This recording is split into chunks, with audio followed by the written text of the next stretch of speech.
കുരുന്നുകൾക്ക് ഇനി കൂളായി ഇരുന്ന് പഠിക്കാം. കൊടുങ്ങല്ലൂർ GLPS-HS ശീതീകരിച്ച LKG UKG ക്ലാസ് മുറികൾ ഉന്നത വിദ്യാഭ്യാസ സാമൂഹ്യനീതി വകുപ്പ് മന്ത്രി ഡോക്ടർ ആർ ബിന്ദു ഉദ്ഘാടനം ചെയ്തു. പക്ഷേ സ്കൂളിലെ രക്ഷാകർതൃ സമിതിയും മറ്റ് അധികാരികളും പുസ്തകങ്ങളെക്കാൾ ശീതീകരിക്കുന്ന നിലയിൽ AC ആണ് ഏറ്റവും ആവശ്യം എന്ന നിലയിൽ തെരഞ്ഞെടുക്കുകയാണ് ഉണ്ടായത്. അതിൻ്റെ ഭാഗമായി ഞാൻ സംഭാവന ചെയ്ത 1 ലക്ഷം രൂപ ഉപയോഗിച്ചുകൊണ്ട് LKG UKG ക്ലാസ് മുറികൾ ശീതീകരിക്കാനാണ് രക്ഷാകർതൃ സമിതിയും അധ്യാപക സമൂഹവും എല്ലാം ചേർന്ന് തീരുമാനമെടുത്തത്.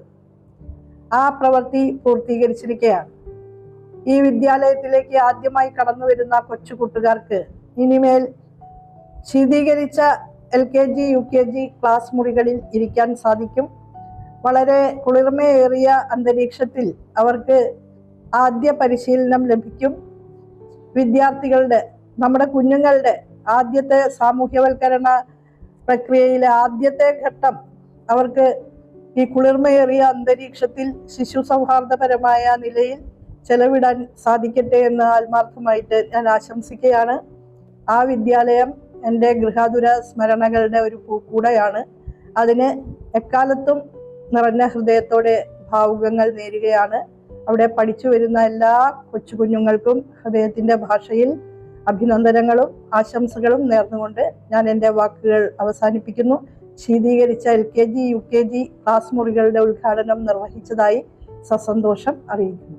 സ്കൂളിന്റെ പൂർവ്വ വിദ്യാർത്ഥി കൂടിയായ മന്ത്രി ഡോക്ടർ ആർ ബിന്ദുവിനെ പഠിപ്പിച്ച ഹൈറുന്നിസ ടീച്ചറുടെ ഓർമ്മയ്ക്കായി സ്കൂളിന് 1 ലക്ഷം രൂപ സംഭാവന ചെയ്തിരുന്നു.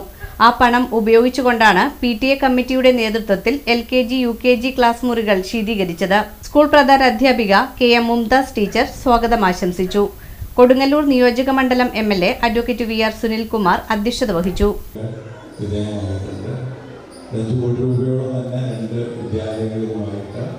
ഈ സർക്കാർ അധികാരത്തിൽ വന്നതിന് ശേഷം ചെലവഴിക്കപ്പെട്ടിട്ടുണ്ട്. 65 കോടി രൂപയോളം നമുക്ക് ഈ കൊടുങ്ങല്ലൂർ നിയോജകമണ്ഡലത്തിൽ നമ്മൾ ചെലവഴിക്കപ്പെട്ടിട്ടുണ്ട്. 5000 കോടി രൂപയോളം കേരളത്തിൽ മാത്രം വിദ്യാഭ്യാസ മേഖലയ്ക്ക് വേണ്ടി നമ്മുടെ കൊച്ചുമക്കൾക്ക് വേണ്ടി ചെലവഴിക്കപ്പെട്ടിട്ടുണ്ട് എന്നുള്ളതാണ്.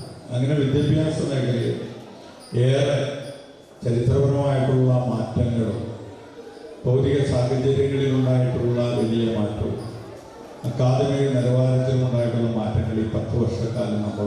നഗരസഭാ ചെയർപേഴ്സൺ ഹണി പീതാംബരൻ മുഖ്യാതിഥിയായിരുന്നു. Municipal vice chairperson Sumitha Nisaf, വിദ്യാഭ്യാസ standing committee chairman KK Hashiq, വികസനകാര്യ standing committee chairman KK Radhakrishnan, പൊതുമരാമത്ത് standing committee chairperson Latha Unnikrishnan, councillor Ramdas, PTA president Razak Chirakkal, Shalini Devi, Anjana Thampi, KA Aneesh എന്നിവർ സംസാരിച്ചു. സീനിയർ അധ്യാപിക സ്മിത ജോർജ് നന്ദി പ്രകാശിപ്പിച്ചു.